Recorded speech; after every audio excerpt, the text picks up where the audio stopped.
Hello, good day, everyone. This is Moshood Owonikoko. Orúkọ mi ni àkọ́bí ẹ̀dọ́mọ arókè múgọ̀mọ àròbọ̀túnyàn. Mo ń bẹ̀ pẹ̀lú àwọn ọmọ mi ní orí ètò lónìí láti kọ́ wọn ní bá a ti kíni ní ilẹ̀ Yorùbá. So, ọ̀gbẹ́ni Abdulmanan Owonikoko.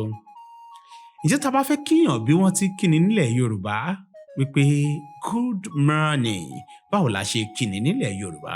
Ẹ káàárọ̀. Ẹ káàárọ̀. Ẹ káàárọ̀ la kíni nílẹ̀ Yorùbá wípé good morning. Ẹ káàárọ̀. Ẹ káàsán ńkọ́? Good afternoon ńkọ́? Ẹ káàsán. Ẹ káàsán. Good afternoon. Ẹ káàsán. Báwo la ṣe kíni tá a bá fẹ́ kíni?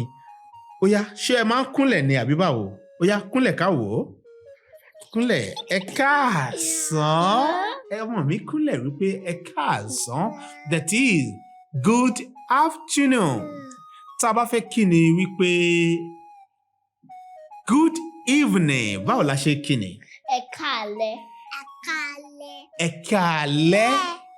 A kíni nílẹ̀ Yorùbá wípé ẹ káalẹ́. Tí a bá fẹ́ lọ sùn, that is when we want to go to bed.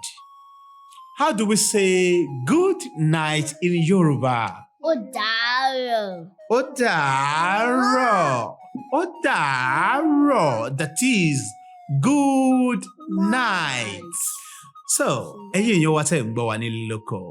Ẹ tí ká jọ máa pawọ́pọ̀ láti kọ́ àwọn ọmọ wa ní èdè Yorùbá nítorí wípé ọ̀gẹ̀dẹ̀ tí ń bàjẹ́ lọ àánú ń pọ́n. Ọ̀pọ̀lọpọ̀ wa àwọn ọmọ wa ò lè dá sọ Yorùbá tó yanjú tó yọ̀rántí.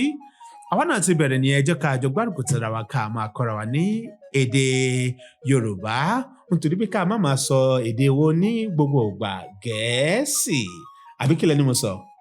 Ká má máa sọ èdè Gẹ̀ẹ́sì ní gbogbo ìgbà. Tó ká tó pàdé nígbà míì. Ó dìgbà kan náà. Please don't forget to subscribe. Abanan, what do you have to say? Please don't forget to subscribe. Goodbye. Ó dàbọ̀. Ó dàbọ̀.